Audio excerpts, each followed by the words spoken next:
Captain Sumit Sabharwal 8000 घंटे की अनुभवी एक पायलट अहमदाबाद के रनवे से उड़ान भरते हैं एयर इंडिया AI-171 लंदन के लिए। लेकिन ये विमान हवा में 1 मिनट भी नहीं रुक पाता है और ये विमान सीधा जाकर डॉक्टरों के हॉस्टल में जाकर टकरा जाता है, जिसमें कहा जा रहा है 242 पैसेंजर जो है सवार थे। महज एक पैसेंजर अपनी जान को कूदकर बचाने में कामयाब होते हैं, लेकिन तमाम पैसेंजर जो है वो उसकी मौके पर ही मौत हो जाती है। लेकिन गुजरात में बैठा आखिर कौन सा वो शख्स था जिसने कल्पना की थी कि काश राहुल गांधी उस फ्लाइट में होते, काश राहुल गांधी लंदन जा रहे होते, और राहुल गांधी लंदन नहीं जा रहे थे, राहुल गांधी उस फ्लाइट पे सवार नहीं थे। इसका वो अफसोस भी व्यक्त कर रहा है। सैमसंग का ये कर्मचारी बताया जा रहा है, गुजरात का ये रहने वाला बताया जा रहा है, जो कल्पना कर रहा था कि राहुल गांधी भी उसमें होते, और राहुल गांधी उसमें नहीं थे। राहुल गांधी लंदन नहीं जा रहे थे, इसलिए राहुल गांधी बच गए, जिसका वो अफसोस जता रहा है। हालांकि उस पर पुलिसिया कार्रवाई हुई है।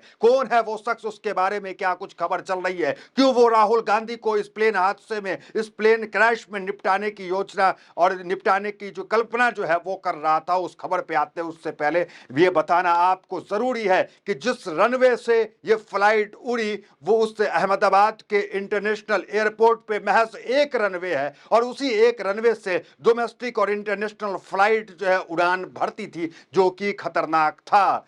देखिए पटना भी एयरपोर्ट है, लेकिन वहां से इंटरनेशनल फ्लाइट नहीं उड़ती है। कारण क्या है कि सिर्फ एक रनवे है। जो हादसा प्लेन क्रैश का हुआ, ये हादसा जो है वो गुजरात मॉडल जो है उसको भी एक्सपोज करने का काम किया, क्योंकि एक ही रनवे में आप डोमेस्टिक और इंटरनेशनल फ्लाइट को कैसे उड़ा सकते हैं। अब बात आती है जिम्मेदारी की कि जिम्मेदारी कौन लेगा, क्योंकि भारत की राजनीति का कल्चर ऐसा हो गया कि श्रेय लेना हो तो सबसे पहले आर्मी की वर्दी पहनकर एयर स्ट्राइक का, ऑपरेशन का, तमाम चीज का श्रेय ले लिया जाता है। लेकिन आज जब दुर्घटना हुई तो किसका श्रेय भला कौन लेगा। हमने देखा है श्रेय के लिए प्रधानमंत्री मोदी सबसे आगे चले आते हैं, चाहे वो ऑपरेशन सिंदूर में श्रेय लेना हो, चाहे किसी एयर स्ट्राइक में श्रेय लेना हो, लेकिन ये श्रेय तो ले लेते हैं। लेकिन बात जब आती है इस देश के अंदर की जिम्मेदारी लेने की, तो नेहरू पे टाल दिया जाता है, गांधी पे टाल दिया जाता है, जबकि इस देश में 1 दशक से ज्यादा राज देश के गृह मंत्री और प्रधानमंत्री मोदी कह रहे हैं। लेकिन जिम्मेदारी ना तो पहलगाम घटने की, ना तो किसी ट्रेन घटने की, ना तो किसी प्लेन घटने की जिम्मेदारी लेने वाला कोई नहीं है। हमने देखा वहां पर एयर मिनिस्ट्री गई, लेकिन वो मिनिस्ट्री भी सैड गाना लगाकर, म्यूजिक रील लगाकर मिनिस्ट्री चले आए। अब सवाल जो है उठ रहा है इस्तीफे को लेकर, जांच को लेकर। हालांकि जांच बैठाल दी गई, और ये भी सवाल उठ रहा है कि ये जांच तभी हो पाएगी सही से जब ये दोनों इस्तीफा देंगे। प्रधानमंत्री नरेंद्र मोदी, गृह मंत्री अमित शाह इस्तीफा देंगे, तभी जांच सही से गुजरात के अंदर हो सकती है। ये हमारी बात नहीं है, हम नहीं कह रहे हैं, ये भारतीय जनता पार्टी के एक वरिष्ठ नेता हैं, वही नेता कह रहे हैं। ये स्वामी जो है, सुब्रमण्यम स्वामी, उनका ट्वीट आप स्क्रीन पे देखिए, वो ट्वीट क्या कर रहे हैं। सुब्रमण्यम स्वामी लिखते हैं कि लाल बहादुर शास्त्री ने रिजाइन किया था on the same demand to PM Modi, तो इसलिए मैंने पीएम मोदी की डिमांड और अमित शाह के इस्तीफे की डिमांड करता हूं, और नायडू के भी इस्तीफा की डिमांड करता हूं, और इंक्वायरी बेहतर करने के लिए प्रधानमंत्री मोदी का, अमित शाह का इस्तीफा लेना चाहिए, तभी जो है which must stop to doing so far ग्लेविनिश विच मस्ट स्टॉप। ये बात जो है सुब्रमण्यम स्वामी कह रहे हैं। इंग्लिश में ट्वीट आप देख सकते हैं, HM Amit Shah and civil aviation Naidu so that a free fair inquiry is held. Free fair inquiry तभी हो पाएगा जब प्रधानमंत्री मोदी, नायडू और अमित शाह इस्तीफा देंगे। ये हम नहीं, सुब्रमण्यम स्वामी कह रहे हैं। इस बीच देखिए, आपको जानकारी के लिए बता दें कि एक कनाडन नागरिक भी इसमें सवार थे, 169 इंडियन थे, तो वहीं 53 यूके के नागरिक भी सवार थे, और 7 जो है पुर्तगाल के नागरिक भी सवार थे। 242 पैसेंजर थे और 16 क्रू मेंबर थे, और ये तमाम लोग जो है उनकी मौत हो गई मौके पर। एक व्यक्ति जो बचा, वो बच करके जो है कहा जा रहा है कि पहले ही वो व्यक्ति कूद गया, इसलिए उसकी जान बची हॉस्पिटल के अंदर। उसने क्या कुछ कहा, जरा वो देखिए उनके उसका बयान। रमेश कहते हैं, हॉस्पिटल में जब मैं उठा तो मेरे चारों ओर लाशें थी, मैं डर गया था, मैं खड़ा हुआ और भागा, विमान के टुकड़े हर तरफ बिखरे थे, किसी ने मेरी मदद की और मुझे एम्बुलेंस में ले गए। तो ये रमेश है, जो यूके के नागरिक है, भारतीय मूल के हैं, इनकी जान बच गई है। आप पहले तस्वीर देखिए, आ रहे राहुल गांधी के मुद्दे पे ये व्यक्ति कौन है और इसको लेकर क्या टिप्पणी चल रही है। देखिए वो तस्वीर, जो हादसा हुआ डॉक्टरों के हॉस्पिटल के अंदर, और वो तस्वीर अलग अलग निकल के आ रही है। और इस वक्त प्रधानमंत्री नरेंद्र मोदी भी वहां पहुंचे, प्रधानमंत्री नरेंद्र मोदी की भी तस्वीर निकल के आ रही है। ये अलग बात है जिस तरीके से फोटो सेशन चल रहा है, चाहे वो नायडू जो है वो है, चाहे प्रधानमंत्री मोदी हो, इसको लेकर भी आलोचना हो रही है। सवाल फिर वही है कि हमारे देश की गोदी मीडिया, जो हमारे पायलट सुमित सभरवाल हैं, जिनके पास 8,000 घंटे का आसमान में हवाई उड़ान का एक अनुभव है, उस पे ही आरोप जो है मढ़ा जा रहा है, उसे ही जिम्मेदार ठहराया जा रहा है। अब वो इस दुनिया में तो नहीं है कि अपने आरोप को लेकर जवाब दे सके कि हमसे यहाँ पे चूक हुई, हमसे ये गलती हुई। मीडिया उनको लेकर क्या खबर बता रही है वो आपको बताएंगे। उससे पहले सवाल वाजिब है कि अहमदाबाद के इंटरनेशनल एयरपोर्ट पे तो उसे इंटरनेशनल बनाया क्यों गया जब वहां पे सिर्फ महज एक रनवे थे।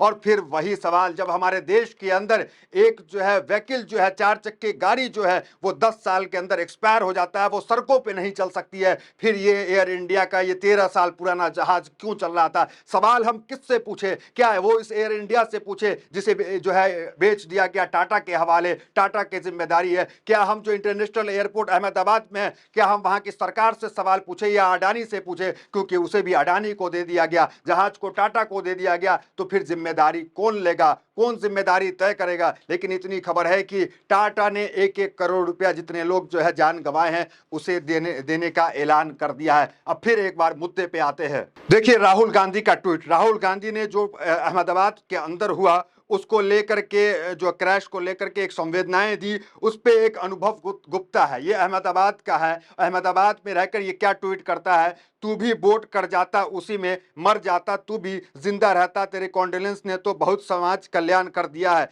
ये जो है एक सैमसंग के जो है कंपनी में काम करते हैं, मैनेजर जो है वो खुद को लिखते हैं, और वो इस तरीके का भाषा का इस्तेमाल राहुल गांधी को लेकर कर रहा है। ये मनसा जाहिर कर रहा है कि राहुल गांधी काश उसमें होते और राहुल गांधी भी निपट जाते। इसको लेकर देखिए कांग्रेस के जो प्रवक्ता वो क्या लिख रहे हैं, कुछ नीच और निर्लज किस्म के लोग अहमदाबाद विमान हादसे में राहुल गांधी जी के मारने की कामना कर रहे हैं। इनकी प्रोफाइल पर जाइए तो पता चलता है कि ये आरक्षण विरोधी है। ऐसे नीच लोगों को संज्ञान लेना होगा, इनके विरुद्ध संवैधानिक कार्रवाई करनी होगी, इनके प्रोफाइल रिपोर्ट करनी होगी। तो उन्होंने होम मिनिस्ट्री को जो है टैग करने का काम किया। इस बीच देखिए अखिलेश यादव सवाल उठा रहे हैं, क्या उठा रहे हैं? अहमदाबाद प्लेस ट्रेन की दुर्घटना का तुरंत स्पष्टीकरण आए, जिससे आशंकाओं का उन्मूलन हो सकता है। यात्री और क्रू के सदस्य सभी के लिए प्रार्थनाएं, सर्वोच्च स्तरीय बचाव, राहत और उपचार उपलब्ध कराया जाए। अब सवाल मेरा फिर वही है, सवाल वही है कि इस देश पे जिम्मेदारी कौन लेगा? क्या वो नेता जो है अब इस दुनिया में नहीं रहे? क्या उस तरह के नेता अब नहीं बचे जो इस्तीफा दे दिया करते थे? एक कुछ तो एग्जाम्पल अभी भी है।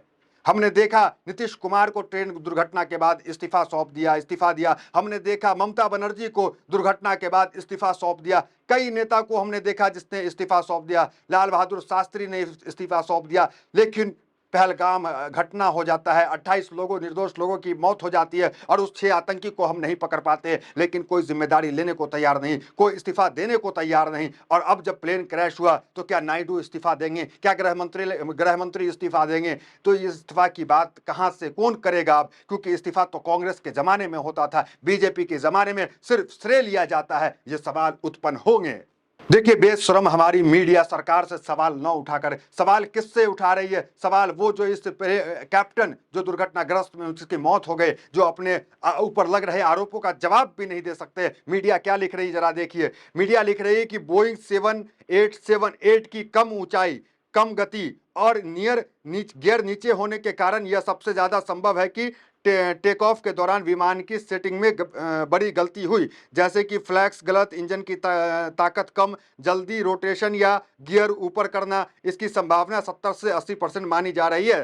तो 70 से 80% संभावना ये है कि पायलट ने सही से जो है गियर नहीं लगाया होगा, पायलट जो है वो ये बटन नहीं दबाया था, वो नहीं दबाया होगा। और किस पायलट पे आरोप ये लगा रहे हैं? वो पायलट जिससे जो है एक अनुभवी पायलट है, 8,000 घंटा जो है वो आसमान में फ्लाई कर चुका है, उस पे ये जो गोदी मीडिया है आज तक वो आरोप लगा रही है। देखिए अहमदाबाद प्लेन क्रैश के पायलट की सुमित सभरवाल की पहली तस्वीर, वो तस्वीर भी आप देख सकते हैं। तो तमाम तस्वीरें इस वक्त जो है रोटेट हो रही है, और ये तमाम तस्वीरें जो है वो दिल को दहला देने वाली तस्वीर है। देखिए हमने होम मिनिस्ट्री जब बयान दे रही थी, उस वक्त हमने देखा कि वो मुस्कुरा रहे थे। सोचिए, होम मिनिस्ट्री के प्रवक्ता मुस्कुरा रहे थे। मेरा सवाल वही है कि जब एक रनवे था तो फिर वहां से जो है इंटरनेशनल डोमेस्टिक दोनों फ्लाइट क्यों उड़ती थी, ये मेरा सवाल है और ये सवाल वाजिब है। आपका क्या सवाल है, आपको क्या क्वेश्चन करना है, कमेंट में जरूर बताएं, मैं भी इसे देखूंगा। तो इस वीडियो में इतना ही, मिलता है वीडियो से मेरे साथ। बहुत बहुत धन्यवाद।